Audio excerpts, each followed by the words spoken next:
Subscribe कीजिए doctor Ranjit Kumar Singh IAS channel को और साथ ही साथ बेल आइकन को भी दबाइए अपने यूपीएससी और अदर स्टेट पीसीएस की एग्जाम की तैयारी को द बेस्ट करने के लिए।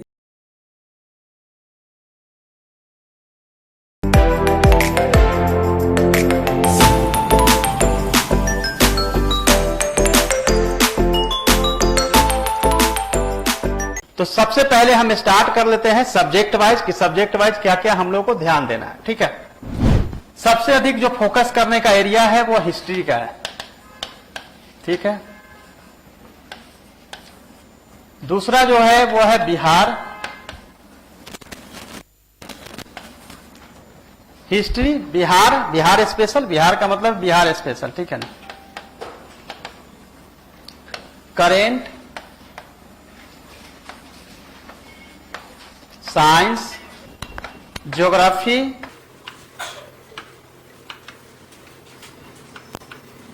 पॉलिटी, इकोनॉमी, मैथ, ये टोटल आपका ये 8 है। 8 में से सबसे अधिक जो फोकस का एरिया है वो हिस्ट्री का है। हिस्ट्री में जो क्वेश्चन पूछा जा रहा है, जो पिछले मैंने 7-8 सालों का क्वेश्चन का विश्लेषण किया, उसमें देखा जा रहा है कि मैक्सिमम क्वेश्चन जो है वो 40 और मिनिमम क्वेश्चन जो पूछे गए हैं 24 है। ठीक है, तो देखा जाएगा तो 24 से लेके 40 क्वेश्चन का जो एरिया है वो यही है। बिहार स्पेशल का भी कुछ इसी तरह का है।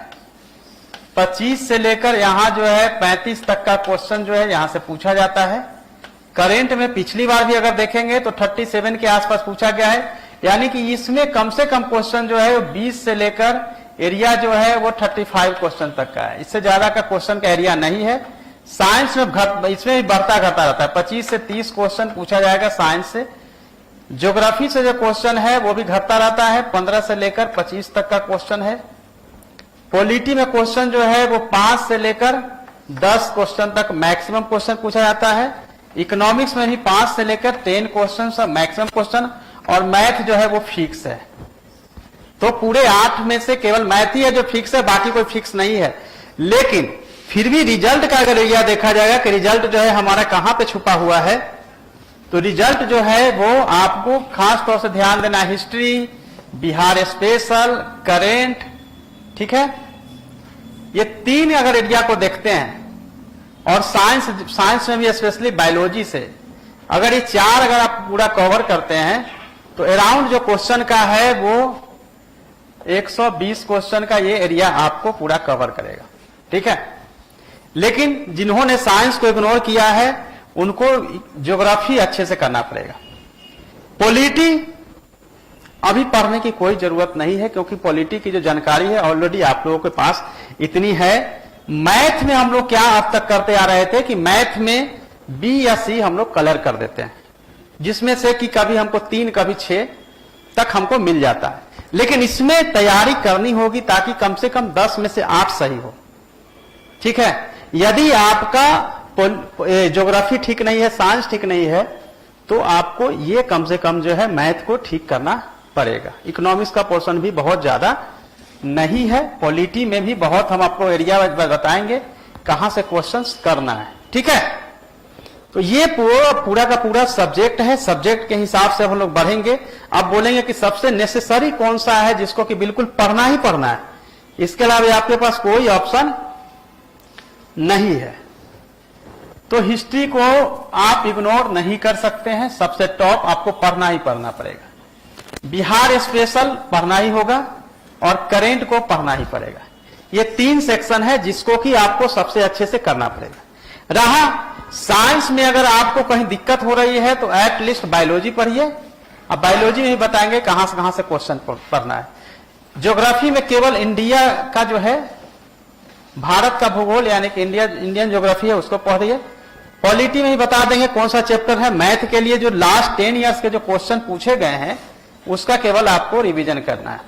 ठीक है, इकोनॉमिक्स में आपको देखेंगे तो आरबीआई का जो मौद्रिक नीति है वो बस, और उसके अलावा इसमें से क्वेश्चन ज्यादा पढ़ने की जरूरत नहीं है। हाँ, प्लस आपको करना है बजट, इसके अलावा आपको कुछ नहीं करना है।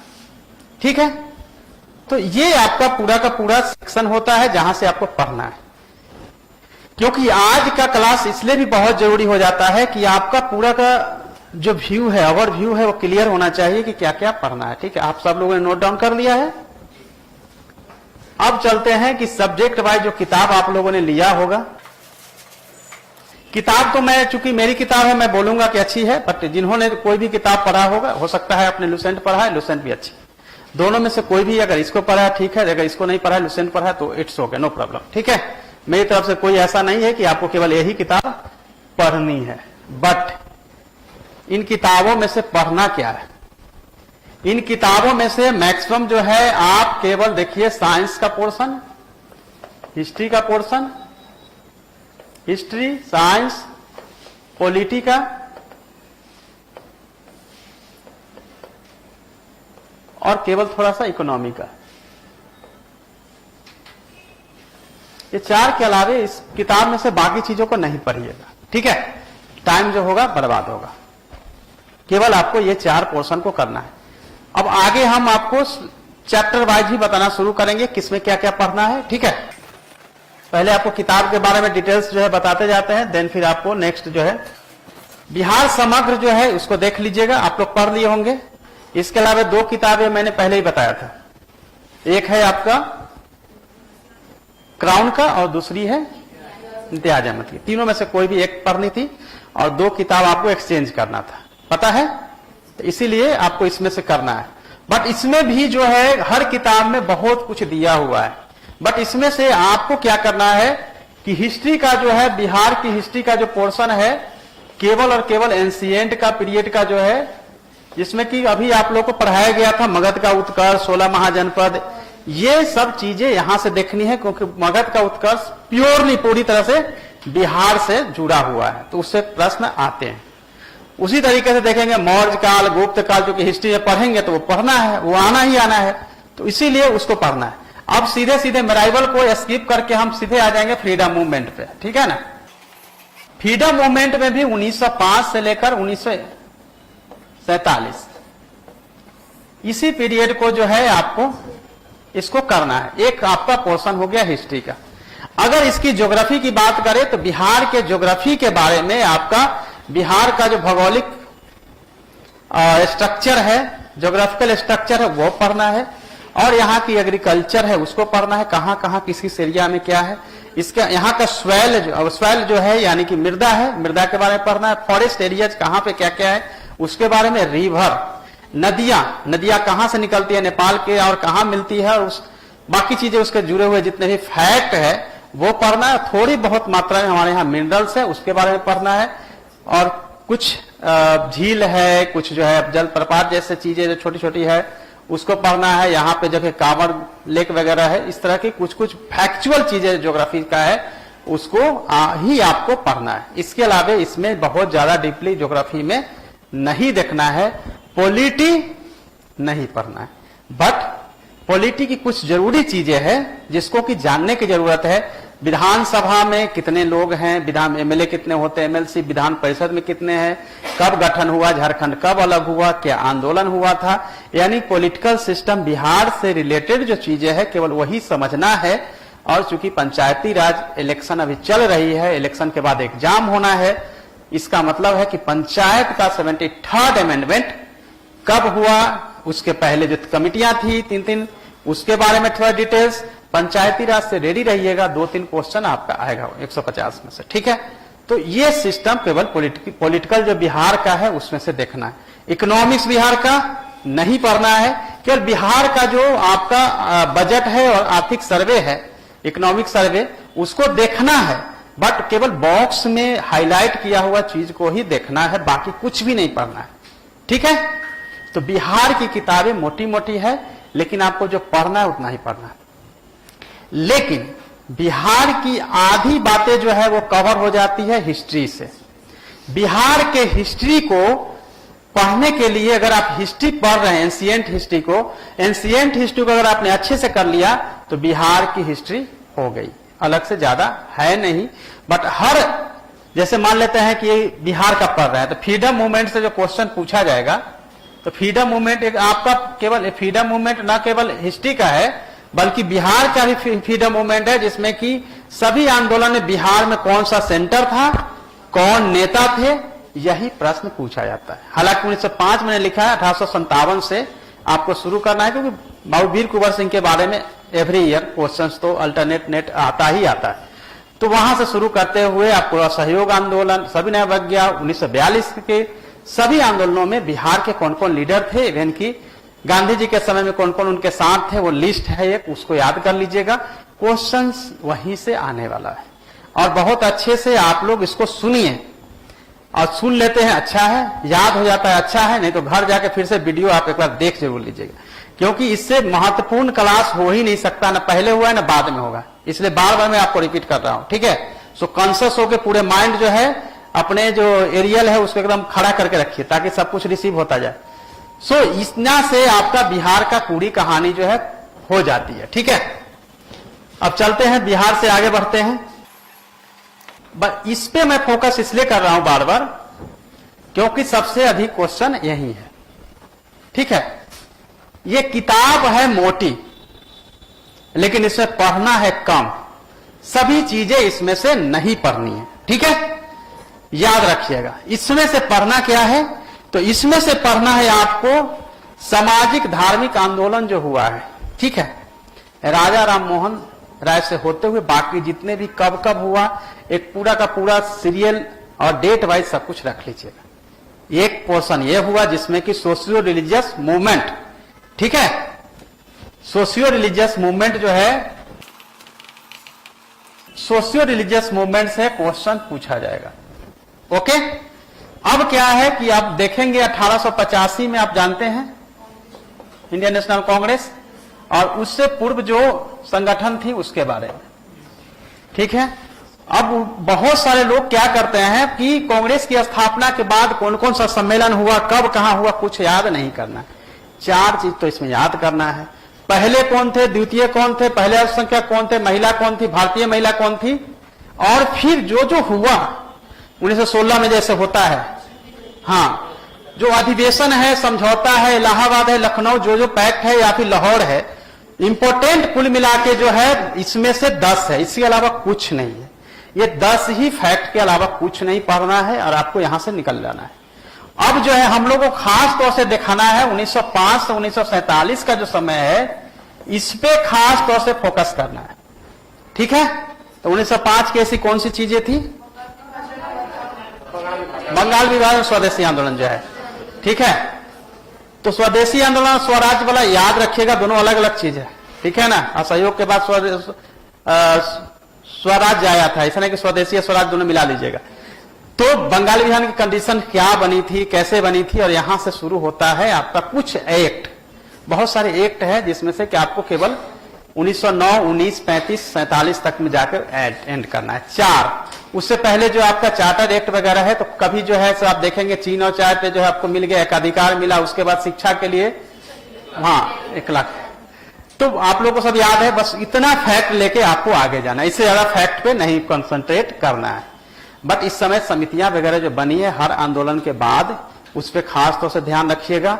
उससे पहले जो कांग्रेस सम्मेलन हुए, क्या क्या उसमें आया, फिर एक्सट्रीमिस्ट कौन कौन थे, किन्होंने कहां कहां किस तरह से आंदोलन को बढ़ाया था, और कौन कौन सा संगठन किया था, कौन सी उनकी न्यूज़पेपर थी, कौन सी पत्रिका थी, इस पे फोकस पूरा इसमें आपको फ्रीडम मूवमेंट के टाइम का करना है।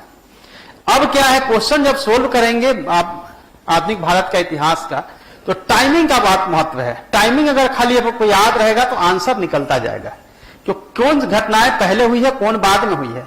समटाइम्स जब क्वेश्चन सोल्व करते हैं तो क्वेश्चन जो पहला आता है उसी से रिलेटेड दूसरा, तीसरा, चौथा क्वेश्चन जो है आपको मिलता जाएगा। तो टाइम जो है खासतौर से याद रखिएगा, कौन सी घटना किसके बाद हुई है। इसमें याद नहीं हो कोई चलेगा, बट कौन पहले हुआ कौन बाद में हुआ यह बहुत जरूरी है। उसी के आधार पे आपका पूरा का पूरा जो फ्रीडम मूवमेंट का समय का है वो पूरा आंसर आपका बनेगा। इसमें जो है देने के लिए तो बहुत सारी है, छोटी बड़ी बहुत सारे आंदोलन है, लेकिन जब इसकी बात करेंगे तो आपको याद रखना है कि बिरसा मुंडा वाला और संथाल का जो विद्रोह है उसको पढ़ लीजिएगा, वो पूछेगा। और हमेशा याद रखिएगा संथाल विद्रोह जो है वो झारखंड नहीं बिहार में हुआ था, क्योंकि हम बात कर रहे हैं कब की, जब दोनों एक साथ था, इसीलिए बिहार में पूछा जाता है बिरसा मुंडा, संथाल विद्रोह ये सब, क्योंकि हमारा ऑलरेडी हमारे बिहार का पार्ट है। इसलिए गलती से ये नहीं सोचना है, खोजते रहना है कि अब झारखंड नहीं है, ये है वो, ऐसा कुछ नहीं सोचना है, ठीक है। तो उससे संबंधित हमारा आंदोलन है, उसके हिसाब से आपको बढ़ना है। 1942 में भी जो है समानांतर सरकारें बनी है, बिहार में भी कई सेंटर्स थे, यहाँ जहां बना था, कौन कौन सा सहयोग उसमें भाग लिया था। तो इंडिया के परिप्रेक्ष्य में बिहार को भी जोड़कर उसी समय देखते जाना है और बिहार वाला चीजों को हाईलाइट करते चले जाना है, ठीक है। तो कुल मिला के इसमें से अगर देखेंगे तो केवल और केवल जो है 40% से ज्यादा पढ़ना ही नहीं है किताब में से, ठीक है। जो मैंने पोर्शन बताए हैं इससे अधिक आप कुछ भी मत पढ़िएगा। कोई किसान आंदोलन नहीं, कोई जनजातीय आंदोलन नहीं, नथिंग, कुछ भी। बाकी चीजें जो दी गई है उसको पढ़ने की कोई जरूरत नहीं है, ठीक है। जिन्होंने एनसीईआरटी किताब पढ़ा होगा 9 से लेकर या 8 से लेकर 12 क्लास का, बहुत अच्छा, लेकिन कोशिश करना है ओल्ड एनसीईआरटी बुक्स जो है उसके लिए पढ़ना है, ठीक है ना, क्योंकि उसमें अच्छे से दी गई है। क्लियर है। तो ये पूरी की पूरी बातें आपकी हो गई हिस्ट्री की, जहां से क्वेश्चन पूछा जाएगा उसके अकॉर्डिंग जो सिलेक्टिव हमने कहा है वहीं से क्वेश्चन आपको बनाना है। ओके, मेरे ख्याल से ये आप यहां से निकल चुके हैं। अब चलते हैं करंट की तरफ। देखिए करंट में मैंने कई चीजें बताया था, ठीक है। ये तो ठीक है, पत्रकारिता आप लोग पढ़ते ही हैं। साथ में मैंने आपको बोला था 365 विजन, ठीक है ना, डिग्री पे चलिए 365 डेज या डिग्री, ये किए था। दूसरा था परीक्षा मंथन। अब इसमें से सब नहीं पढ़ना है, केवल एक ही पढ़ना है। अब क्या है कि अभी बहुत सारी मैगजीन्स आई है जिसमें कि सितंबर तक उन्होंने अपडेट करके रखा है कि सितंबर तक की आ गई है, लेकिन फिर अक्टूबर का कौन अपडेट करेगा, नवंबर का कौन अपडेट करेगा। तो अभी जो है जहां तक आया है वहां तक पढ़िए, लेटेस्ट जब आएगा 1-2 महीना का उसको ऐड करना है। करेंट में क्या होता है कि जैसे आप देखेंगे कि 365 जो है उसमें से छूटेगा ही नहीं, क्योंकि है बहुत सारा। ये तो पूरा यूपीएससी के हिसाब से है। परीक्षा मंथन में उसी तरह है, छोटी बड़ी सभी फैक्ट को दिया जाता है। क्योंकि पत्रकारिता परंपरागत रूप से जो आता है, स्पेशली इसमें देखेंगे पत्रकारिता अगर पढ़ते हैं तो बॉक्स में जो चीजें दी गई होती है उससे ही क्वेश्चन पूछा जाता है। इसके आलेख से कोई क्वेश्चन नहीं होता है। खास तौर से इसमें जो क्वेश्चन होता है वो देखेंगे खेल कूद का, इसका अच्छा होता है पोर्शन, खेल कूद का आप देख सकते हैं। आर्थिक वाला में जो कुछ मतलब का नहीं होता है, क्योंकि कंटिन्यूटी में होती है। आर्थिक से कोई क्वेश्चन इसमें से आपको कोई फायदा नहीं होगा, लेकिन राष्ट्रीय अंतर्राष्ट्रीय जो घटनाएं हैं, समसामयिकी है, इससे आप कवर करते हैं। बट याद रखिएगा इसकी पूरी की पूरी चीजें जो है अर्धवार्षिकांक और वार्षिकांक में आती है। जब अर्धवार्षिकांक वार्षिकांक में आती है तो पूरा कंसाइज हो जाता है, यानी इसमें से जो जरूरी चीज है उसी को उसमें रखा रहता है। और ऐसे जब एक मैगजीन उठाएंगे तो बहुत चीजें दी जाती है। शुरू का ही कुछ आपको 30-35 पेज है जिसको देखना होता है, तो आप इसको देखते हैं तो ठीक है, नहीं अभी तक देखे हैं कोई बात नहीं है। सीधे परीक्षा मंथन या 365 विजन क्लासेज वाली जो है प्रिंटेड मटेरियल है उसमें से आप करेंट करिएगा। और करेंट कभी भी लास्ट टाइम के लिए नहीं छोड़ना चाहिए। जैसे आप लोग बोलते हैं ना कि लास्ट टाइम के लिए छोड़ते हैं, करेंट बाद में करेंगे, नहीं, करेंट अभी से ही आपको स्टार्ट कर देना पड़ेगा। क्योंकि एग्जाम करेक्ट करने का जो मंत्र है वो यही है कि आपका करेंट और बिहार अच्छा होगा, आपका पीटी नहीं रुकेगा। लेकिन अगर ये दोनों चीजें अच्छी नहीं होगी, जिसको कि सबसे कम प्रायोरिटी आप लोग देते हैं और सबसे बाद में पढ़ते हैं, वही रिजल्ट का की है, वो सही होगा। बाकी ट्रेडिशनली सबको पता होता है, ठीक है। इसीलिए ये दोनों से ही आपका रिजल्ट आएगा। ये दोनों ही चीजों को आपको सबसे पहले प्रायोरिटी देख के पढ़ना पड़ेगा। ओके, करेंट में क्या देखना है कि करेंट में आपको हमेशा क्या ध्यान रखना है। करेंट में ध्यान रखना है कि वो घटनाएं, ठीक है, वो घटनाएं जो भारत को प्रभावित कर रहा है अंतर्राष्ट्रीय स्तर पे, वही क्वेश्चन आएगा। बाकी भारत को कुछ भी प्रभावित नहीं कर रहा है, कहीं कुछ कुछ हो रहा है, कुछ क्वेश्चन नहीं आएगा। केवल ये माइंड में रहेगा तो करंट आपको पकड़ में आएगा। इस बार का ओलंपिक हमारे लिए बहुत अच्छा रहा, तो निश्चित रूप से आपको जो है ओलंपिक का तो याद कर ही लेना पड़ेगा। भाला फेंको से लेकर सारा कुछ, ठीक है ना, तो आपको उसमें से याद करना है। पैरालंपिक जो हुआ है उसमें भी भारत का अच्छा रहा है, इसमें का IAS ऑफिसर भी हैं। तो उससे भी प्रश्न आएगा। अफगानिस्तान से एक प्रश्न आने की संभावना है, जो मैं उम्मीद कर रहा हूं वहां से एक क्वेश्चन आएगा। ज्यादा क्वेश्चन उसमें से आने की संभावना नहीं है, एक आएगा। ओलंपिक पैरालंपिक से 2 से 3 क्वेश्चन आने की पूरी संभावना है। ठीक है, कोविड के बारे में हो सकता है 1 आध क्वेश्चन आएगा, बहुत नहीं आएगा, थोड़ा शांत हो गया है। 1 से 2 क्वेश्चन के चांसेस रहेंगे।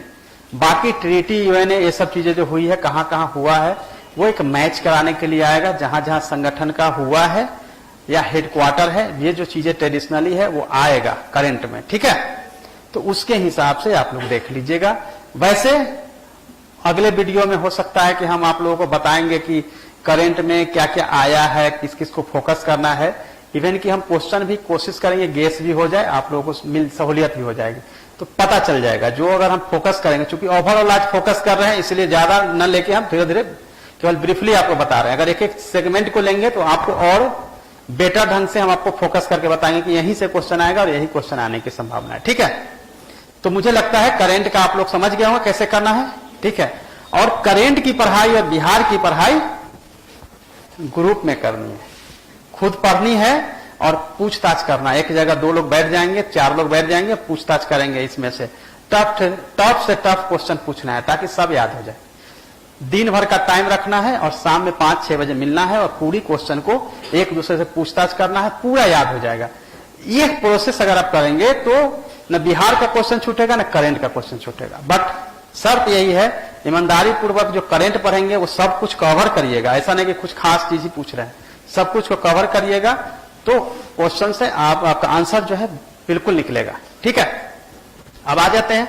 तो ये पूरा का पूरा है। हालांकि इसमें मैंने आपको जो 3 बताए हैं, इसके तो ये 4 किताब पे मैं हमेशा बोलता हूं कि 4 किताब से 120 से 30 क्वेश्चन का मेरा हमेशा रहता है प्रेडिक्शन क्यों आएगा। बट इस 4 किताब में से भी मैंने जो बताए हैं, इस 4 में ही केवल और केवल 40-50% से ज्यादा पढ़ने लायक कुछ नहीं है। तो ये 4 को अगर कम करिएगा तो 2 किताब में सिमट जाता है। 40 से ज्यादा पढ़ने की जरूरत नहीं है। अब चलते हैं सब्जेक्ट वाइज की कहां कहां किस किस चीज को फोकस करना चाहिए। हिस्ट्री में जैसा कि मैंने आपको बताया, हिस्ट्री में एंशिएंट पीरियड को अगर आप देखेंगे तो हड़प्पन पीरियड, ठीक है ना, हड़प्पा जो है उससे एक क्वेश्चन की संभावना, वैदिक से एक क्वेश्चन की संभावना। आप देखेंगे कि चूंकि बिहार आपको पढ़ना है इसलिए मगध, उसके पहले 16 महाजनपद, मगध साम्राज्य का उत्कर्ष से 1 से 2 क्वेश्चन की संभावना। मौर्य पीरियड से 1-2 क्वेश्चन। गुप्ता से आपका कम से कम 2 से 3 क्वेश्चन। हर्षवर्धन का पीरियड जो है हर्षवंश का, उसमें से 2 से 3 क्वेश्चन। कुषाण से 1 क्वेश्चन के आने की संभावना है। फिर आप जो है मोहम्मद गोरी या महमूद गजनी के पीरियड को छोड़ भी सकते हैं, थोड़ा बहुत अगर देखना है, याद है तो ठीक है। बट आप लोग याद क्या करते हैं, पहला कब हुआ था, कब कब कहां कहां किया था, ये सब कोई क्वेश्चन नहीं आता। ये सारा का सारा आता है कि किस तरह से आया था, लास्ट में जो है उसको किस सिंधु नदी के पार कर रहा था तो किस तरह से परेशान किया था या लौटा था, जो भी प्रॉब्लम्स वगैरह है, या सोमनाथ को लूटा। तो वो घटनाओं को सीक्वेंस वाइज याद रखना है। ये नहीं याद रखना है कि कब हुआ, कैसे हुआ, डेट वाइज अगर याद नहीं है तो सीक्वेंस वाइज याद हो। याद कैसे होगा, मैप पे आपको मार्क करना है, कहां आया। हमेशा देखिएगा कि वो यहां आएगा, उसके बाद अगला बार वहां आएगा, फिर तीसरा बार वहां आएगा, या घूम के दूसरे जगह जाएगा। ठीक है, जैसे जूनागढ़ गुजरात का सोमनाथ गया है तो उसे घूम के गया, फिर रिटर्निंग में जो है वो कच्छ के रण में फंस जाता है। कच्छ के रण जो नहीं गए हैं उनको कोई आइडिया नहीं लगेगा कि कैसा चीज है जिसमें जाकर फंस गया। आप उसके बीच में चले जाएंगे, आपको पता ही नहीं चलेगा उत्तर किधर, दक्षिण किधर, पूर्व पश्चिम किधर। ठीक है, व्हाइट डिजर्ट है पूरी तरह से, और व्हाइट डिजर्ट बिल्कुल सॉल्ट है। शाम के समय में जब आपका चांदनी रात, जब फुल मून का समय होता है तो ऐसा लगेगा कि पूरा मोतियों से भरा पटा है। मेरी पोस्टिंग वहां थी इसलिए ज्यादा व्याख्या कर रहा हूं। 1-2 पिक्चर डाल देंगे फेसबुक पे, आप लोग देख लीजिएगा। ठीक है, वीडियो तो नहीं है, अगर होगा तो वहां जाके फंस गया। तो ये सब इमेजिन करने की जरूरत है। ये रहा एंशिएंट पीरियड का। मेराइवल में जो क्वेश्चन आएगा, मैक्सिमम क्वेश्चन आएगा कला एवं स्थापत्य, आर्ट एंड आर्किटेक्चर से क्वेश्चन ही आएंगे और साहित्य से जुड़े हुए चीज आएंगे। ठीक है, और शासक को मोटा मोटी लेके चलना है। कुतुबुद्दीन ऐबक से लेकर आपको देखेंगे इल्तुतमिश, रजिया, और आगे जो मेन जो शासक हुए हैं, जैसे कि आपको देखेंगे फिरोज शाह तुगलक, 1 क्वेश्चन की संभावना। MBT मोहम्मद बिन तुगलक से 1 क्वेश्चन की संभावना। और फिर आपको देखना है मनसबदारी व्यवस्था और बाकी जो सिस्टम वहां पे थी, एडमिनिस्ट्रेटिव सिस्टम, और किसको क्या कहा जाता था। ठीक है ना, जैसे पत्राचार विभाग, इंसा और ये सब आपने टेस्ट आपने दिया होगा, तो वो किस विभाग को क्या कहा जाता था, सल्तनत काल में क्या था, मुगल काल में क्या बताया, और किसके समय में क्या क्या साहित्य का प्रोग्रेस हुआ है वो देखना है, और किनके पीरियड में क्या क्या बना है। ठीक है, तो बहुत सिंपल है, अगर इसको कंसाइज करिएगा 3 से 4 पेज का मैटर है। इसको करने के अलावा किस शासक ने क्या क्या किया है उस शासक के बारे में थोड़ा थोड़ा जान लीजिएगा। जैसे आपने इसको पीरियड को खत्म किया, तो अगर आप इल्तुतमिश से शुरू करेंगे कुतुबुद्दीन ऐबक से, तो आप इल्तुतमिश होते हुए, रजिया होते हुए आगे के पोर्शन में जो मुख्य है वो है फिरोज शाह तुगलक है, मोहम्मद बिन तुगलक है, फिर सिकंदर लोदी है, फिर बाबर पे आते हैं। बाबर के बारे में बहुत कम क्वेश्चन होता है, कभी होता है कभी नहीं भी हो सकता है। पर जहांगीर, शाहजहां, अकबर, औरंगजेब, शाहजहां और फिर शेरशाह सूरी से क्वेश्चन, चूंकि बिहार से रिलेटेड है इसलिए वहां से क्वेश्चन, ये 5-6 शासक है जहां से क्वेश्चन की संभावना है। तो वो भी पीरियड आपका हमने शॉर्ट कर दिया। मॉडर्न में मैंने बता दिया कि आपको 1857 से क्रांति से लेते जाते हुए आपको 1885 का कांग्रेस, 1905 से लेकर 1947 के पीरियड को पढ़ना है। कुल मिला के हिस्ट्री में भी देखेंगे 30% से ज्यादा पढ़ने की जरूरत नहीं है, जहां से प्रश्न पूछे जाते हैं। अगर आपने ग्रिड बनाया होगा तो आपको आइडिया मिल गया हो कहां से क्वेश्चन आते हैं। ठीक है, आप देखिएगा कि गांधी जी के इर्द गिर्द ही सारा का सारा क्वेश्चन 60% घूमता है। ठीक है, चाहे वो चंपारण का हो, चाहे कोई भी औद्योगिक क्रांति हो, वर्धा हो, कोई भी हो, सारा आंदोलन पे उन्हीं के आसपास 60%। अगर किसी ने उनके पूरे जीवनी को पढ़ लिया होगा, 20-25 पेज के उनके जो हैंडबुक आती है, तो भी आपका क्वेश्चन बनेगा। तो याद रखना है गांधी जी के आसपास घुमाते हुए जाना है मैक्सिमम टाइम, क्योंकि 60% 50% क्वेश्चन वहीं छुपा है, बाकी आर्ट एंड आर्किटेक्चर में पूरा क्वेश्चन छिपा हुआ है। तो ये आपका पूरा का पूरा हिस्ट्री की कहानी। अब चलते हैं पॉलिटी। पॉलिटी में पहले भी आपको बताया है, पॉलिटी में जो क्वेश्चन आएंगे वो आपकी प्रस्तावना से 1 क्वेश्चन की संभावना है, मौलिक अधिकार से 1 से 2 क्वेश्चन 100% आएगा, राज के नीति तत्व से 1 से 2 क्वेश्चन 100% आएगा, मौलिक कर्तव्य से आएगा नहीं भी आएगा, छोटा सा 11 है उसमें अमेंडमेंट हुआ है, खासतौर से यह ध्यान रखना है। प्रेसिडेंट से क्वेश्चन आएगा, गवर्नर से क्वेश्चन आएगा, पार्लियामेंट से क्वेश्चन आएगा। ठीक है, पंचायती राज से 2 क्वेश्चन आएगा। क्लियर? कैग से आएगा नहीं भी आएगा, अटॉर्नी जनरल से आएगा नहीं भी आएगा, अमेंडमेंट से आपका 1 क्वेश्चन आने की संभावना है। तो कुल मिला के 12 से 13 चैप्टर है जहां से क्वेश्चन आएगा, इसके अलावा कहीं से क्वेश्चन नहीं पूछा जाएगा। ओके, ये रहा हिस्ट्री का। अब चलते हैं साइंस की तरफ। कहां से क्वेश्चन आएगा? साइंस में ह्यूमन बॉडी से संबंधित ही प्रश्न 90% आएंगे। ठीक है, 10% में science and technology, 1-2 question physics का, 1-2 क्वेश्चन हो सकता है कि वो केमिस्ट्री का पूछे, अदरवाइज क्वेश्चन की संभावना नहीं है। तो हम लोग ह्यूमन बॉडी पे ही कंसंट्रेट करेंगे। अदरवाइज कितना भी हम फिजिक्स और केमिस्ट्री पढ़ लेंगे, ना क्वेश्चन मिलेगा ना हमको आंसर उसमें आएगा, क्योंकि वो रहता है टफ क्वेश्चन, पता नहीं चलेगा आपको। लेकिन बायोलॉजी में जितना भी है, आप स्टार्ट करेंगे सेल से, पढ़े होंगे सब लोग साइंस, कोशिका से स्टार्ट करेंगे, टिश्यू यानी उत्तक से आगे बढ़ते हुए हमारा शरीर का ऑर्गन्स बनता है, और फिर हम लोग हर शरीर के ऑर्गन्स के बारे में, श्वसन, पाचन, ठीक है, उत्सर्जन, और जितने भी हमारे ग्लैंड्स वगैरह हैं, जितने भी हमारे हार्मोन्स हैं, सारे के सारे सिस्टम से, हमारे रक्त धमनियां और रक्त समूह से लेकर सभी क्वेश्चंस जो है लिम्फोसाइट्स से प्रश्न ही पूछे जाएंगे, जिसमें कि आपका हार्ट सिस्टम भी जो है, हार्ट का भी जो है, वो सब चीजें आएगी। मैक्सिमम क्वेश्चन प्लांट वगैरह से थोड़ा बहुत क्वेश्चन हो सकता है। तो मुझे लगता है कि आपका रिवीजन भी बहुत तेजी के साथ हो रहा है ना? स्कैन हो रहा होगा, जो लोग पढ़े उनको स्कैन हो रहा होगा। साउंड को थोड़ा सा कम करिए। क्लियर है? साइंस का पोर्शन इतना ही। ज्योग्राफी का जो पोर्शन है, जहां से आपके प्रश्न जो है कभी पूछा जाता है 30 तक, लेकिन कभी भी 20 से कम तो होता नहीं है। ज्योग्राफी बहुत ही इंपॉर्टेंट पोर्शन है। ज्योग्राफी में देखेंगे, सीधे आ जाइए इंडिया का ज्योग्राफी। इंडिया के ज्योग्राफी पे ही फोकस करना है। मैक्सिमम प्रश्न आएगा इंडिया के ज्योग्राफी का और इंडिया के फिजिकल ज्योग्राफी से।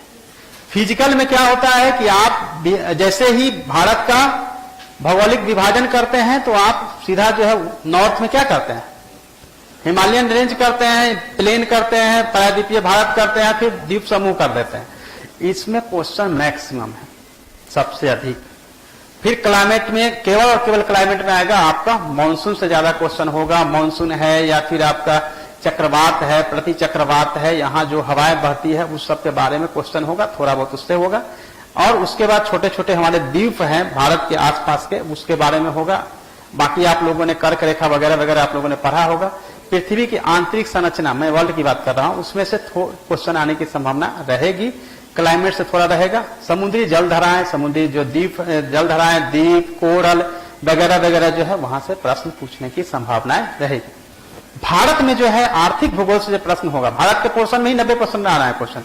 आर्थिक भूगोल में खास तौर से आपका एग्रीकल्चर से रहेगा, फिर इंडस्ट्री से पोर्शन रहेगा, आवागमन के जो साधन है स्पेशली रोड वगैरह जो है हाईवे का, उससे क्वेश्चन जो है पूछने की संभावना रहेगी। व्यापार वगैरह जो हो रहा है, ट्रेड, जो कि इकोनॉमिक्स में पढ़ना है, वहां से प्रश्न पूछने की संभावना रहेगी। सामाजिक जो ज्योग्राफी है उसमें बिल्कुल बहुत कम क्वेश्चन होता है, क्योंकि वो ऑप्शन में पूछा जाता है, इसमें तो आता नहीं है। लेकिन बिहार के संदर्भ में जो है सेंसस 2011 चूंकि हुआ नहीं अभी तक, 11 के आधार पे बिहार का छोटा बड़ा घनत्व सब कुछ, केवल बिहार का ही नहीं भारत का भी आपको छोटा बड़ा से लेके सब कुछ एक चार्ट में दिया रहता है। और याद करना है, जब भी याद करिएगा 3-3 याद करिएगा, चाहे जिला बिहार का हो या इंडिया लेवल पे स्टेट हो, हमेशा 3-3 याद करिएगा। जैसे मैंने एग्रीकल्चर की बात की, तो एग्रीकल्चर में सभी प्रोडक्शन जो एग्रीकल्चर जो क्रॉप्स हैं, फर्स्ट सेकंड थर्ड कौन, फर्स्ट सेकंड थर्ड कौन, फर्स्ट सेकंड थर्ड कौन, ऐसे करके याद करिएगा, ठीक है। तो ऑलवेज जो है 3-3 याद करिएगा, चौथा अपने आप मिल जाएगा। मैच कराने में या फिर हो सकता है बीच से क्वेश्चन उठाता है तो उसमें आपको आसान रहेगा, ठीक है। तो ये पूरा का पूरा ज्योग्राफी का पोर्शन है। लेकिन गलती से ज्योग्राफी में ज्वालामुखी का प्रकार, बहुत सारे ये सब चीज नहीं पढ़ना है। ये जरूर पढ़ सकते हैं कि कहां कहां जो है ज्वालामुखी इंडिया में सक्रिय और सुसुप्तावस्था में है, ठीक है ना। तो पढ़े होंगे अंडमान निकोबार में, अब मुझे सब याद आ रहा है। तो ये हो सकता है, मतलब एग्जाम्पल वाला चीजें हो सकती है, लेकिन कोई प्रकार ये सब चीजें नहीं हो सकती है। बर्सन का भी प्रकार होता है, वर्षा का प्रकार, ये सब बिल्कुल नहीं पढ़ना है। ये सब प्रकार, ये सब चीजें ऑप्शनल की चीजें हैं, जीएस में नहीं पूछा जाएगा बिहार में। वो सब पोर्शन को छोड़ दीजिएगा, केवल वही पोर्शन फोकस करिएगा जो अप्लाइड हो, ठीक है ना, जो व्यवहारिकता लगता हो, जो व्यवहारिक तौर पे लगता हो कि ना ये सब एक इंसान को, एक शिक्षित व्यक्ति को जानना चाहिए, उस पर फोकस करिएगा। अप्लाइड चीजें जो है, व्यवहारिक चीजें, उससे क्वेश्चन पूछने की संभावना रहेगी। ये आपकी रही ज्योग्राफी की कहानी। इकोनॉमिक्स में आरबीआई सबसे टॉप प्रायोरिटी है, आरबीआई के बारे में। और आरबीआई का जो मौद्रिक नीति है, मॉनेटरी पॉलिसी जो है, आपको सभी जो है CRR, SLR, repo, reverse repo सहित आपके सब कुछ पता होना चाहिए। और उसका इफेक्ट क्या होता है, मार्केट में क्या इफेक्ट होता है, हमारे ट्रेड पे क्या इफेक्ट होता है, आयात किससे घटता है, किससे बढ़ता है, कब आदमी के पास ज्यादा पैसा आ जाएगा, कम घट जाएगा। तो वो एक बार एक ही चीज को पढ़िएगा तो सब क्लियर हो जाएगा। सो इकोनॉमिक्स में आपको खास तौर से ये देखना है, अगर थोड़ा बहुत अगर देखना है तो शेयर बाजार से भी बारे के बारे में पढ़ सकते हैं। बट गलती से आपको ये नहीं देखना है कि वो आईडीबीआई इस बैंक का कब राष्ट्रीयकरण हुआ, कितना बैंक का हुआ, अभी कितना बिक गया। हाँ, ये हो सकता है कि कहां कहां मर्ज हुआ, पीएनबी में कौन सा गया, यूनियन बैंक में 2 बैंक गई है, तो वो याद रखना है। अभी जो समान रूप से जो है वो जरूरी चीजें हैं। आप देखेंगे जीडीपी कितना डाउन हुआ, क्या रीजन था, फिर हम किस तरह से किस पहले तिमाही छमाही में कहां पे थे, ठीक है ना। तो ये सब आपका बजट का पोर्शन है। बजट में आपको इनकम टैक्सेशन वगैरह के बारे में जानना चाहिए, महिलाओं के लिए क्या है, ओल्ड जो सीनियर सिटीजन है उनके लिए क्या है, तमाम तरह के प्रश्न जो है बजट से आपको देखना चाहिए। इकोनॉमिक्स में बजट, आरबीआई, मॉनेटरी पॉलिसी जो है वो व्यापार उसी से जुड़ा हुआ है। बस इतना ही, इससे ज्यादा क्वेश्चन पूछने की कोई संभावना इकोनॉमिक्स में नहीं रहेगी। बिहार के इकोनॉमिक्स में बिहार का बजट जो है, मैक्सिमम बजट कहां खर्च होता है, एजुकेशन पे, ठीक है ना, अराउंड 20%। तो ये देख लेना है कि 20% यहां होता है, इसमें होता है, इसमें होता है। बिहार का आर्थिक सर्वे देख लेना है और बिहार का बजट एक बार देख लेना है किस पे कितना होता है, ताकि आपको एक आइडिया मिल जाए। नेट पे सब अवेलेबल है। ये रहा इकोनॉमिक्स की पूरी कहानी। इकोनॉमिक्स पे इतना ही आपको फोकस करना है। तो आपको मैंने बता दिया history, geography, science, economics, polity. Math के बारे में बोलूंगा, 10 इयर्स का जो क्वेश्चन है उसे करना है, और जो आप लोग देखते हैं उसमें बहुत ज्यादा टफ होता नहीं है, 6 तक क्वेश्चन बन जाता है। लेकिन ट्राई करिए, जो लोग सीनियर है उनसे आप लोग उसको करवा लीजिए। अब कौन सा करंट का मैंने बता ही दिया है, करंट में कहां कहां से आपको देखना है। जो खास तौर से जो पुरस्कार है, खेल के बारे में जो है मैंने बता दिया था। ओलंपिक पैरालंपिक से क्वेश्चन तो 100% आ ही रहा है, उसमें से रेडी रहिएगा। 2-3 क्वेश्चन जैसे भी पूछा जाए उसमें से क्वेश्चन पूछा जाएगा। तो इतना सारा क्वेश्चन आपको वहां से पूछा जाएगा। करंट में खास तौर से ध्यान रखना है, जो मैंने आपको बताया है, भारत को प्रभावित करता हो, बिहार को प्रभावित करता हो, उन्हीं चीजों को आपको याद करना है, ठीक है। तो ये आपका पूरा का पूरा पोर्शन हो गया। बिहार का करंट में जो करंट हम लोग पढ़ेंगे उसी से संबंधित होगा बिहार का करंट। बिहार का अलग से करंट पढ़ने की जरूरत नहीं है, ठीक है ना। जो करंट होगा वही करंट जो है बिहार, जैसे अब बिहार का करंट वो भारत का भी हो सकता है। बिहार में पंचायती राज इलेक्शन कितने चरणों में हुआ? 11 चरण में। तो ये हो गया बिहार का करंट। उसी तरह का करंट आपको याद रखना है कि कितना समय हुआ, कब गठन हुआ, या कई बार पूछ सकते हैं कि कौन जो है मुख्यमंत्री, उप मुख्यमंत्री, या फिर सपोज दैट कि कोई मंत्री के बारे में मैच कराने के लिए हो सकता है, या बड़ी बड़ी योजनाएं भारत में आई है, लॉन्चिंग हुई है, वो सब आपको देखना होगा बिहार और भारत के संदर्भ में, ठीक है। तो पूरा का पूरा ये आपका पूरा पोर्शन और चैप्टर था जहां से आपको क्वेश्चन पूछा जाएगा। इसको आप अच्छे से माइंड में कर लीजिएगा, अदरवाइज जो है भेड़िए की चाल में फंसना नहीं है, ट्रैप नहीं होना है। वही करना है जो लोग नहीं कर रहे हैं, जो बेटर हो सकता है, और सिलेक्टिव होकर पढ़ने से ही रिजल्ट आएगा। सामान्य तौर पे लोग बोलते हैं कि मेंस में सिलेक्टिव होना चाहिए, मैं समझता हूं कि पीटी में भी सिलेक्टिव होना चाहिए, तभी आप पास कर सकते हैं। क्योंकि हम लोगों को समुद्र मंथन में से अमृत निकाल लेना है, या यूं कहे कि समुद्र में घुसकर उससे मोती उठा के ले आना है, तब नहीं तो ये पूरा का पूरा जीएस जो है वो एक समुद्र है जिसमें से कहते हैं ना कि गागर में सागर भरने वाली बात है। तो गागर हमारा माइंड है जिसमें सागर में से लेके आना है। पूरा सागर को गागर में नहीं भर सकते हैं अपने माइंड में, क्योंकि तब तो कंफ्यूजन होगा और क्वेश्चन सोल्व नहीं होगा, ठीक है। तो क्वेश्चन सोल्व होने के लिए एकदम बिल्कुल पार्टिकुलर होना चाहिए। अब इसका आगे का मैं स्टेप बताता हूं कि होता क्या है। आगे के स्टेप में ना आपको बहुत सरप्राइज होंगे कि होता क्या है इसमें। अब बोलेंगे कि पास होने के लिए जो है हमें कितना नंबर चाहिए? 110, ठीक है ना। इससे ज्यादा नहीं जाएगा, ठीक है ना।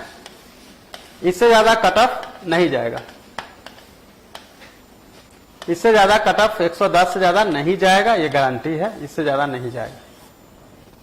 मैं हमेशा बोलता हूं 120 और 130 की तैयारी करने के लिए तो जो मैंने चैप्टर बताए हैं उसमें से 120-30 कहीं भी इधर उधर नहीं जाएगा। अब आपके माइंड में चल रहा होगा कि इतना तो बताएं सर, हो सकता है 2 क्वेश्चन पूछ दे ऐसे जहां से हम लोग पढ़े नहीं, जैसे इलेक्शन कमीशन, या आपको UPSC union public service commission, या अनुसूचित जाति जनजाति, या ओबीसी आयोग वगैरह है, आयोग से पूछ दे सर, तो बोले नहीं थे पढ़ने के लिए। इसके लिए मैं क्या बता रहा हूं, जो पोर्शन छूट रहा है उसमें से हर में से आपका 2-4 को क्वेश्चन छूटेगा, ठीक है।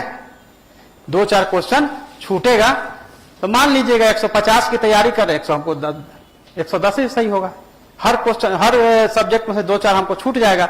लेकिन जो छूट रहा है अगर उसको पकड़ना चाहिएगा तो जितना पढ़ रहे हैं उससे डबल पढ़ना पड़ेगा। तो उसको छूटने देना है, क्योंकि यहां हमको क्वालिफाई करना है, टॉप तो करना नहीं है। और क्वालिफाई करने के लिए हमारा टारगेट क्या रहेगा? 2 तरह का होता है। 120 नहीं बना सकते आप, 130 नहीं बना सकते हैं। आपको कम से कम जो है कन्फर्म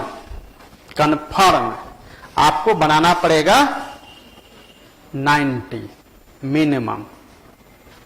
90 जो है आपको कन्फर्म बनाना पड़ेगा, ठीक है। 90 सही करना है, किसी हालत में कंफर्म सही करना है कि 90 मेरा सही है। तो रेस्ट कितना बच रहा है? 60 क्वेश्चन।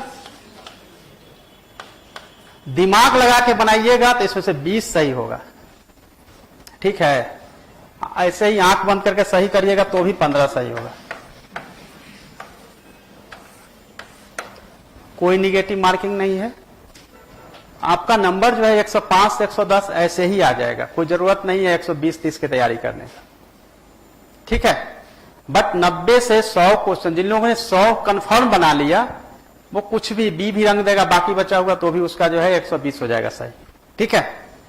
इसका मतलब है कि हम लोगों को तैयारी रियली में अगर देखा जाए तो 90-100 का ही करना है, न कि 110 और 15 का करना है, क्योंकि बाकी में से तो अपने आप आने वाला है। अच्छा, अगर आपकी तैयारी बहुत अच्छी है और 100 अगर आप स्कोर करते हैं तो रेस्ट जो क्वेश्चन 50 है ना, उसमें 50% आपका सही होता है, क्योंकि हमारा आईक्यू जो है और एलिमिनेशन का जो मेथड है वो हमको आ चुका है, क्योंकि हमको नॉलेज हो चुका है। हम एलिमिनेट करेंगे नहीं, ये तो सही नहीं है, ये तो नहीं है, आंसर आपका 50% सही होगा।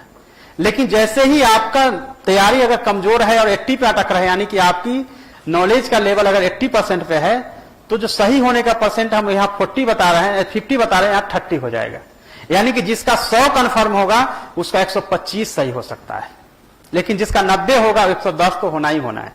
क्लियर, समझ गए आप लोग? तो ये मेथड से आप लोगों को तैयारी करनी है, क्योंकि जब हमारा पूरी कंफ्यूजन दूर हो जाती है, हमारी बिल्कुल अंडरस्टैंडिंग क्लियर होती है, कॉन्सेप्ट क्लियर होता है, तो क्वेश्चन मैक्सिमम बनता है। और मैक्सिमम बनता है तो कंफ्यूजन वाला भी बनता है सही सही। अब मान लेते हैं कि 90-100 की अगर हमें तैयारी करनी है 90-100 के लिए, तो मैंने पहले ही बताया हिस्ट्री में अगर आपको आना ही है, हिस्ट्री, करेंट और बिहार स्पेशल और थोड़ा साइंस पकड़ेंगे तो ठीक है, यही आपको 100 दे देगा। लेकिन 100 में अगर आपको जहां दे रहा है उसमें से हटा दीजिएगा, पूरा 20 क्वेश्चन हटा दीजिएगा। क्यों? क्योंकि मैंने आपको सिलेक्टिव करवाया है, तो 20 आपको नहीं आएगा। नहीं आएगा मतलब समझ नहीं आएगा इसमें से क्या होगा, उसको साइड कर दीजिए। लेकिन बाकी जहां है, पॉलिटी का क्वेश्चन 2-4 नहीं आएगा, बाकी आएगा। ज्योग्राफी का क्वेश्चन 2-4 नहीं आएगा, 5 नहीं आएगा, बाकी आएगा। मैथ में 10 आया है, 6 आएगा, 4 नहीं आएगा। या बी ही रंग देंगे तो 3-4 अपना लक के ऊपर है। कभी कभी किसी को 6 भी मिल जाता है, किसी को 2 ही मिलता है, कई बार डिपेंड करता है। तो अगर उसकी तैयारी करके जाएंगे तो 8, 7, 8 सही होगा। ठीक है, वो कंफर्म हो जाएगा वहां से। उसी तरह इकोनॉमिक्स में थोड़ा सा लॉजिक लगाना है तो आपका सही हो जाएगा। तो कुल मिला के ये होता है कि सभी की तैयारी जो है वो सब्जेक्ट में ना बहुत अच्छी होती है। पॉलिटी में सबको देखिएगा, सब लोग नॉर्मल, अगर पॉलिटी में 10 क्वेश्चन पूछा है, आप बनाइएगा 8, वो बनाएंगे 7, किसी का 6 हो सकता है, लेकिन किसी का 2-1 नहीं हो सकता है, और किसी का 10 में 10 भी नहीं हो सकता है। तो अंतर कितना है? 1 नंबर का, 2 नंबर का।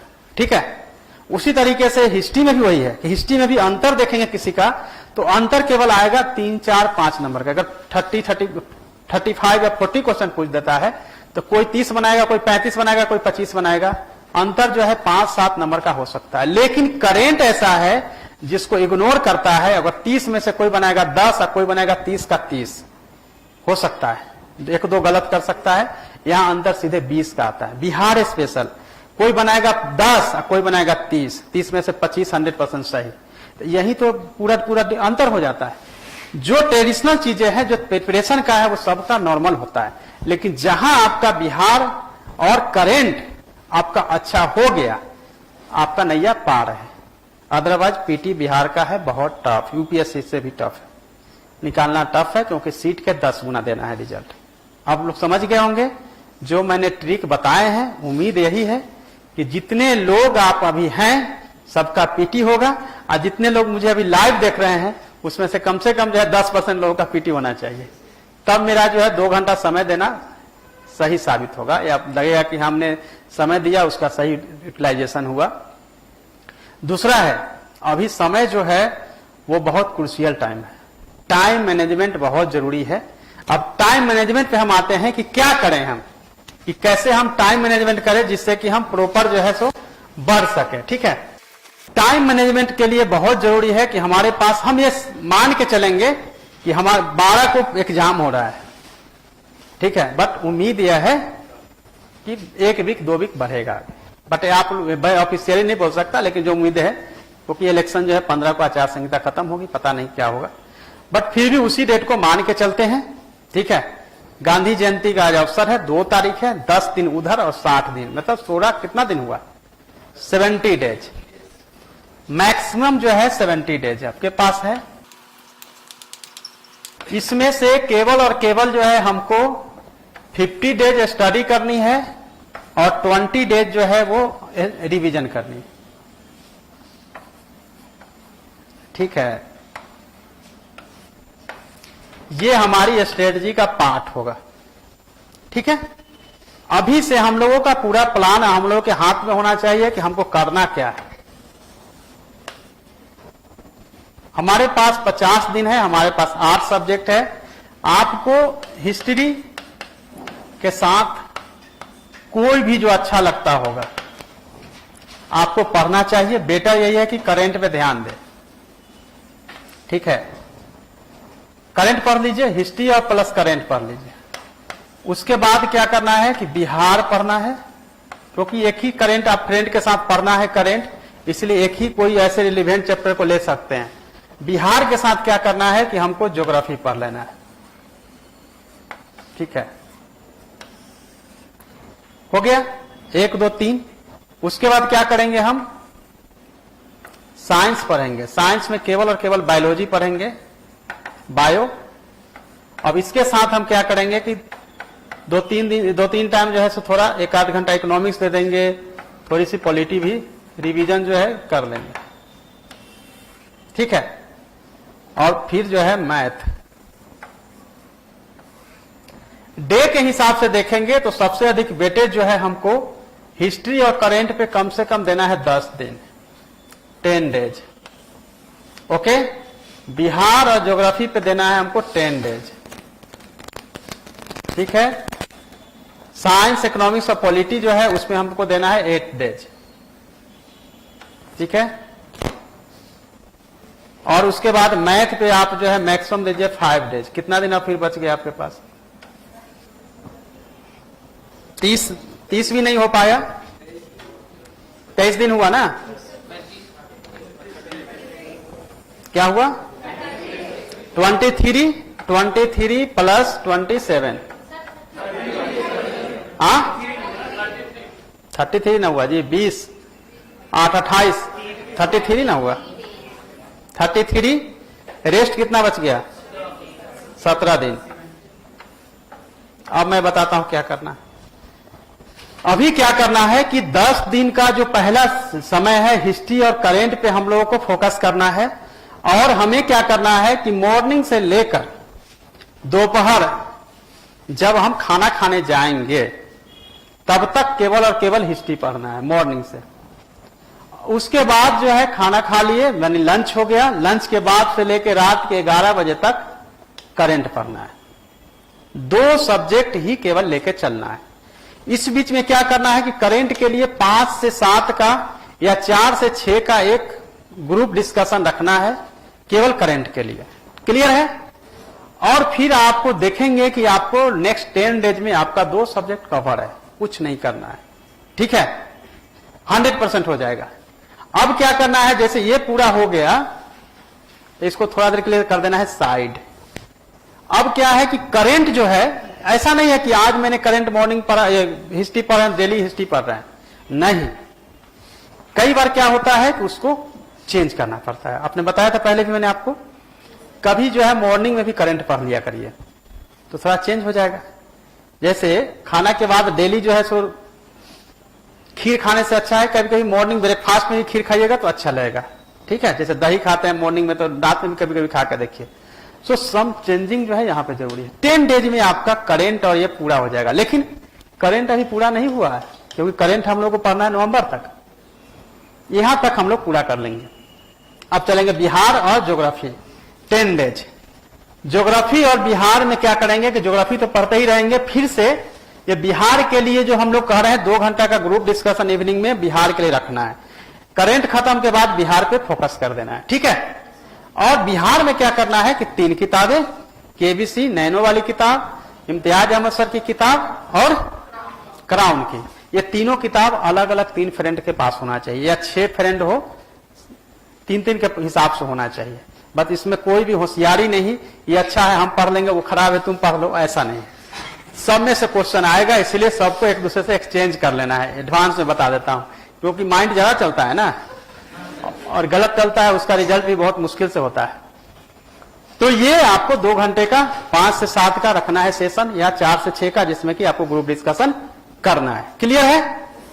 तो इससे क्या होगा कि आपका बिहार ज्योग्राफी हिस्ट्री करेंट यानी 100 से ऊपर क्वेश्चन की तैयारी नेक्स्ट 20 डेज में हो जाना चाहिए।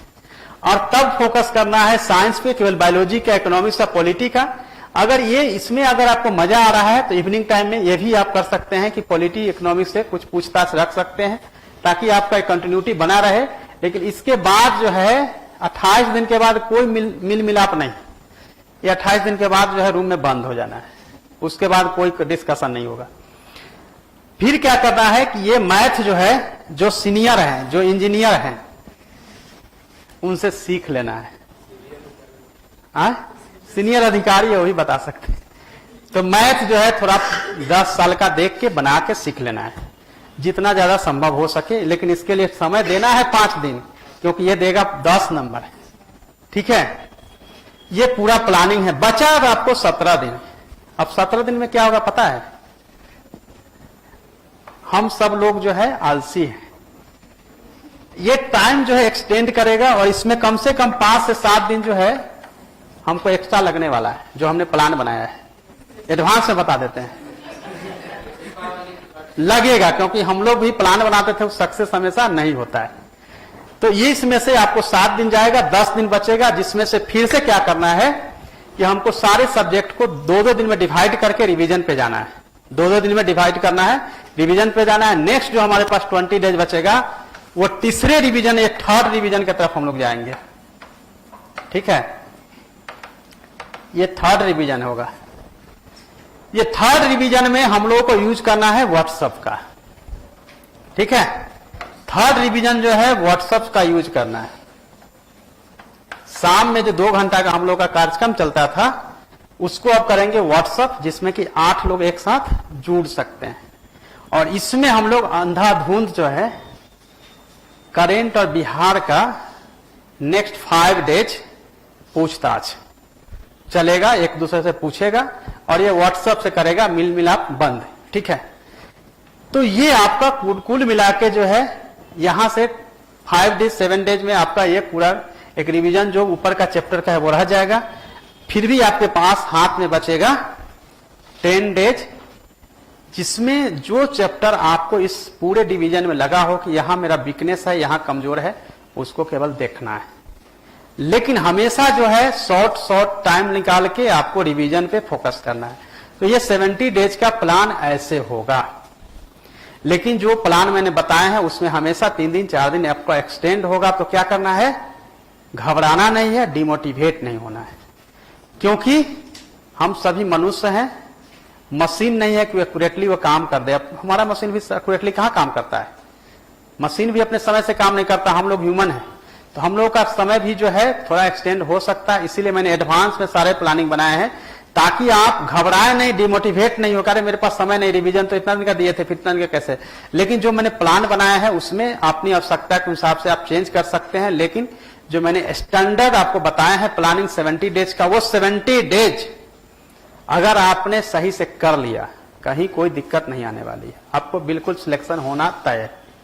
ठीक है, फ्रेशर है तो भी घबराने की जरूरत नहीं है, पहले से पढ़े हुए हैं उसको भी इतराने की जरूरत नहीं है, क्योंकि इतराने से जो है आपको मन में हो जाएगा कि सब जान रहे हैं, आपका नहीं बनेगा। जब तक मैंने कहा है 3 बार रिवीजन नहीं होगा, नहीं होगा रिजल्ट।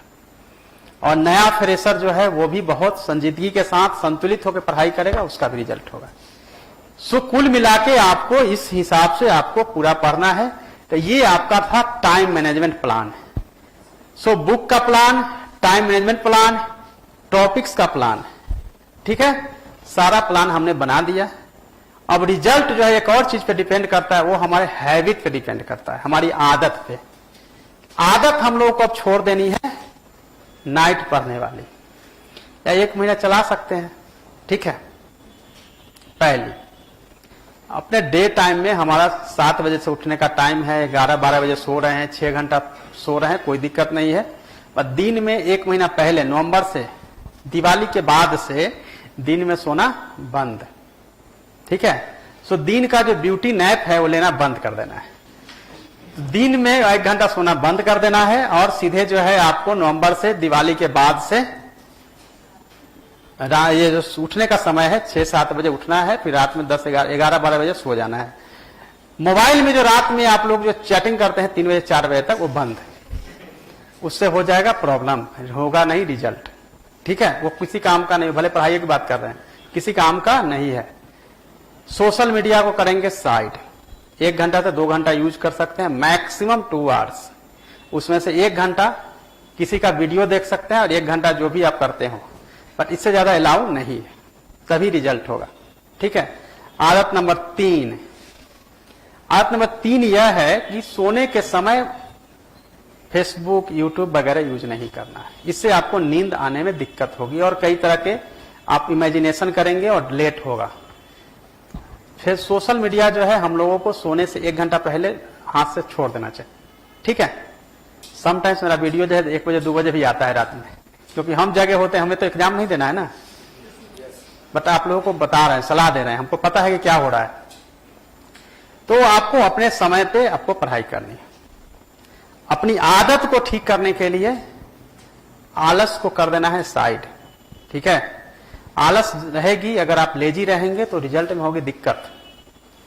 क्योंकि अगर आलसी रहेंगे तो कई लोग होते हैं ना, पढ़ के सो के पढ़ना है। ठीक है, सो के पढ़ने के नाम पे मुंह पे किताब गिर गया, सो गया, या फिर वो सो के मतलब पढ़ना है, अच्छा आ जाएगा ठंडा, यही बात है ना। इसीलिए आप लोगों को बोल रहे हैं कि दिवाली के बाद जो दिन में नहीं सोना है, लेकिन दिवाली के बाद दिन में लोगों को सुलाता बहुत है, इसीलिए कह रहे हैं नहीं सोना है, क्योंकि दिसंबर में एग्जाम देना। ठंडे के मौसम का दो ही फायदा है, एक तो यह है कि अब पढ़ाई करने वाला खूब पढ़ सकता है और सोने वाला खूब सो सकता है। ठीक है, रजाई में जाइए, ब्लैंकेट में जाइए, उसके बाद मजा जो है सोने का, उससे अच्छा कुछ नहीं। बट पढ़ने के लिए इसको कर देना होगा साइड। अब क्या है सही तरीका कि हमेशा अपना पोस्चर जो है वो सही होना चाहिए। आपका टेबल कुर्सी पे पढ़ाई होनी चाहिए।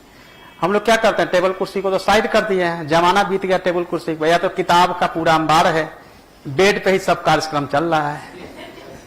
उससे आपका पोस्चर तो खराब होगा, तबीयत भी खराब होगा, रिजल्ट में दिक्कत होगी। आदत जो है बहुत सारी है जो आप लोगों को छुड़वानी है, इस आदत को छोड़ेंगे तब रिजल्ट होगा। ठीक है, बहुत सारी चीजों को छोड़ने में आपको कष्ट होगा, स्पेशली सोशल मीडिया को छोड़ना बहुत कष्टदायक है, लेकिन छोड़ना पड़ेगा। बंद कर दीजिए मोबाइल, 5 बजे 6 बजे खोलिए, उससे पहले मत खोलिए, फिर रात में बंद कर दीजिए, सोइए आराम से, या साइलेंट में रखिए। नहीं तो अदरवाइज क्या होता है कि कॉल तो आएंगे, व्हाट्सएप कॉल आएंगे, बहुत कॉल आएंगे, तो फिर दिक्कत होती है ना। तो ये छोटी छोटी आदत है जिसको रखना है। खाना थोड़ा कम खाइएगा, भरपेट नहीं खाइएगा, थोड़ा कम कम खाइएगा, एनर्जी रहेगा। फ्रूट वगैरह, न्यूट्रिशियस फूड, ऐसा खाना नहीं खाते रहें कि बस खा रहे हैं या सो रहे हैं। न्यूट्रिशियस फूड कम हो, लिक्विड लेना है, पानी टाइम से लेना है 1-1 घंटा पे। अब तो ऐसे बता रहे हैं जैसे आप मेरे बहुत कलीग हैं, हम सब कुछ बताए जा रहे हैं। 1-1 घंटे पे थोड़ा थोड़ा पानी ले, जूस नहीं ले सकते, खाना खाएं, जो भी है। जरूरी नहीं कि सब लोग जूस पिए, इतना तो आप लोग जूस के लिए वो नहीं कर सकते हैं, तो फिर पता चलेगा कि जूस ही पी रहे हैं। और पॉकेट डायरी एक रखनी है, जो भी आपको याद नहीं होता है उसको उसमें रखना है याद करने के लिए। अपने स्टडी टेबल के सामने एक बड़ा सा व्हाइट कलर का जो है ड्राइंग चिपका दीजिएगा। उस पर जो भी याद नहीं होता उसको चिपका देना है। गारंटी है तीसरे दिन आपको याद हो जाएगा, क्योंकि नजर बार बार जाएगी। जहां बार बार आपकी नजर जाती है, वॉशरूम से लेकर स्टडी रूम, जहां भी है, आपकी अपनी रूम हो, मम्मी पापा जिसका रूम हो, जहां भी अगर लगाना हो वहां पे आप लगा सकते हैं, आपको याद ज्यादा होगा। तो जितना ज्यादा चिपकाएंगे उतना ज्यादा याद होगा। बट घर को गंदा नहीं करिएगा, लॉज को गंदा नहीं करिए, हॉस्टल को गंदा नहीं करिए, क्योंकि जिसको आप चिपका रहे हैं याद करने के लिए, उसको हम लोग क्या करते थे कि उसको फिर से रिमूव करके फोल्ड करके जहां दूसरे रूम में जाते थे वहां लगा देते थे। तो इस तरह से आप करिएगा। इसलिए मैं बोल रहा हूं कि बड़े से अलग अलग ऐसे लगेगा कि उसको अपने आप साथ ले जा सके। कोई बहुत सारी यादें जुड़ी होती है उससे, वो याद हो जाता है तो भी हम लोग उसको कैरी करते हैं। तो याद करने का एक फॉर्मूला यह है, याद को लेकर घबराइएगा नहीं, क्योंकि याद करने का जो 10 तरीका है उसको आप लोग जरूर अपना लीजिएगा, क्योंकि 10 तरीका जैसे अपना लीजिएगा आपका सिलेक्शन हो जाएगा। और याद करने की समस्या है ही नहीं है, केवल मन का फितूर है, और मन में हमने सोच लिया है कि याद नहीं हो रहा है, तभी याद नहीं होता है। कोई ऐसी चीज नहीं है जो नहीं याद होती है। एक पेज को पढ़ने के बाद याद नहीं होती है, लेकिन एक पेज में से क्या क्या दिया गया है उसको समरी बनाएंगे। पिछले क्लास में आप थे ना सब लोग, मैंने बताया थे बुक्स को रीडिंग कैसे करना है, बुक्स में कैसे आपको पॉइंट निकालना है, पॉइंट को कैसे हाईलाइट करना है, एटलस को कैसे पढ़ना है। इसको करिएगा, याद तो होना है, झक मार के याद होगा। ठीक है, याद 100% होगा। याद ना होने की कोई संभावना है ही नहीं कि याद आपका नहीं होगा, याद आपको जरूर होगा। तो याद करने का ये सब तरीके हैं, ये इन तरीकों को आपको अपनाना है ताकि आपको याद हो सके। ठीक है, और दूसरी बात है कि पढ़ते हुए बार बार आपके मन में आएगा क्या होगा नहीं होगा, इसको भी साइड करिएगा, क्योंकि डिमोटिवेशन या ऐसी चीजें जो हर एक सप्ताह में आएगा कि क्या होगा नहीं होगा, उससे बचना है। और इसके बीच में फेस्टिवल है बहुत ज्यादा। ठीक है, दुर्गा पूजा का व्रत जो लोग रख रहे होंगे, नवरात्रा से लेकर दिवाली छठ तक का बहुत सारा फेस्टिवल आपको करना होगा। फेस्टिवल को थोड़े समय के लिए साइड, या जो मैंने आपको प्लान बनाया है, जो आपको 7 डेज एक्सटेंड किया है, तो 9वीं को घूम लीजिएगा 3-4 घंटा। लेकिन ये नहीं कि 7वीं भी जा रहे हैं, 8वीं भी जा रहे हैं, 9वीं भी जा रहे हैं, थोड़ा रावण दहन हो रहा है, गांधी मैदान, वो भी दिखाते हैं, ये नहीं करना होगा। ठीक है, क्योंकि आधे लोग तो उसी समय तक मान चुके होंगे कि इस बार तो मेरा नहीं होगा, छोड़ देते हैं। आधे तो ऐसे ही आपके आउट हो चुके होंगे, क्योंकि मैं जान रहा हूं सबकी मनोवृत्ति यही रहती है। बचे आधे जो है वो छठ दिवाली जाते जाते वो फिर सरेंडर हो जाएगा। बचेंगे 30% जो एग्जाम सीरियसली देने जाएंगे, और उसमें से एग्जाम हॉल जाते जाते 10%, क्योंकि 20% बोलेंगे कि अरे क्वेश्चन तो बड़ा टफ आ गया, होगा नहीं इस बार। 10% में ही आपका कंपटीशन फाइनली होता है, इससे ज्यादा होता ही नहीं है। सीरियस स्टूडेंट इतने ही होते हैं, 10% ओनली। ठीक है, तो छठ दिवाली वगैरह को भी थोड़ा एंजॉय कर लेना है, मिनिमाइज कर लेना है और पढ़ाई करते रहना है, इसमें कोई दिक्कत नहीं है। लेकिन अनावश्यक अभी क्या ज्यादा भाग दौड़ न करे, पटना में रहे बेटर है, घर जाने की कोशिश न करे, क्योंकि मैंने तो 5-6 साल तक घर नहीं गया था, आप लोग जानते होंगे। हाँ, यहाँ जब मैं पटना आया, और मेरे घर और यहाँ के डिस्टेंस बहुत नहीं है, 40 किलोमीटर मैक्सिमम है, फिर भी नहीं गया था। तो ये एक चीजें है, कमिटमेंट है कि भाई हमें जो है पढ़ना है, और इसके लिए जो है एक बार पास कर दिएगा, फिर हो सकता है हर साल आप ही छठ दिवाली मनवाते रहिएगा, कहीं भी पोस्टेड रहेंगे तो आप ही के अंदर में सब कुछ चलता रहेगा, मजा करिए फिर। ठीक है, तो अभी आपको फोकस करना है, क्योंकि एग्जाम में पहली बार सीट कम है बट अच्छी सीटें ज्यादा है। एसडीएम डीएसपी की सीटें जुड़ गई है, पिछली बार 2-3 साल में कम था, अच्छी सीटें हैं। और दूसरा क्या है, जब करना है तो इसी बार कर जाना है, कहां तक झेलते रहे अगले साल का, है ना। जब मेहनत कर रहे हैं तो हम इतनी अच्छी मेहनत करें कि सिलेक्शन हो जाए। सीट इतनी है कि सबका सिलेक्शन हो जाएगा, जो लोग सीरियस हैं। आपको दूसरे से केवल बेटर करना है, अच्छा हो सकता है।